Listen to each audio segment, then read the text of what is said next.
Hi, my name is Jessie Moulton, and I searched very long and hard to find what I thought was a good article that wasn't biased on whether or not technology was working good or bad in the classroom, wasn't full of statistics, and wasn't opinionated.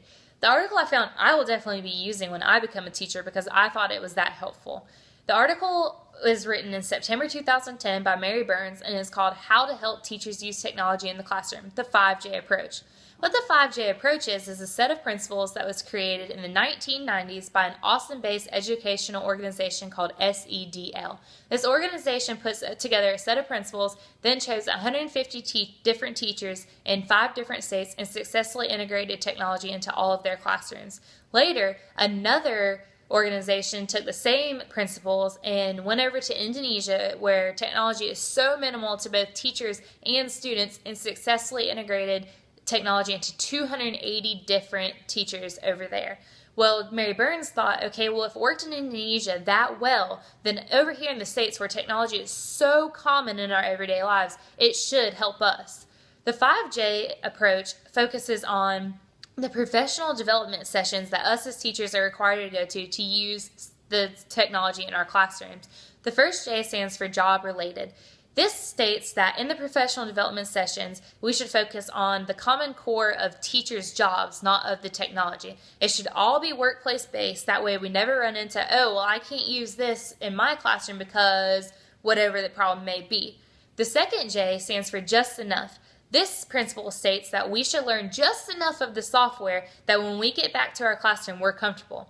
Also, it says that while at the professional development sessions, we as teachers need to feel it out ourselves. We need to read FAQs if we have questions. We can use our colleagues, or we can just dig deep and we can figure out the problem on our own. That way, when we get back to our classroom, it boosts our confidence when we're in front of our students. Also, it says that it should be the same class ratio that we have. So, say we have 20 students and only 2 computers, that while we're at a development session, we need to have 1 computer to every 10 teachers.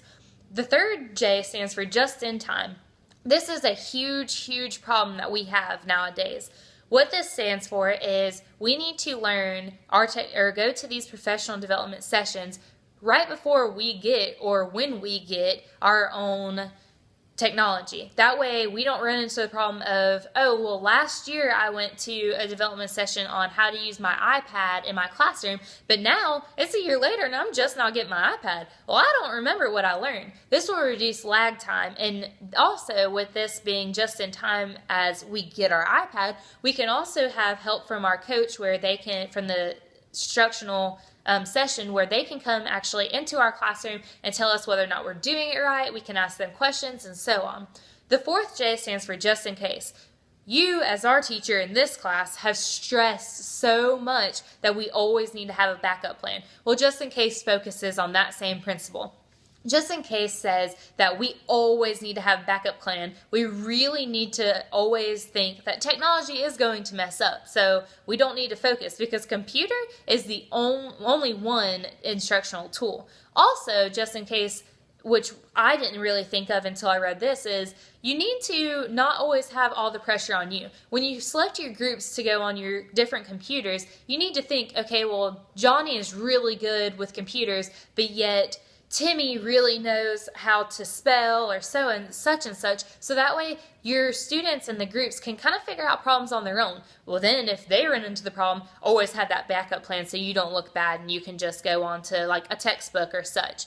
The final J stands for just try it. Well, yes, this seems very self-explanatory, but it's a good principle to follow. Just try it stands for, obviously, just trying it. Well, if we don't do if we don't use this technology in the classroom, all of this time, money, and everything that we put into these professional development sessions are all going to go to waste. We don't know if we don't like the technology until we use it. And once you get it back in your classroom and you see your students crazy about this technology and they're enjoying it and they're all doing great with it and you're doing great with it, you may really fall in love with the use of technology in your classroom, and you'll never know until you try it.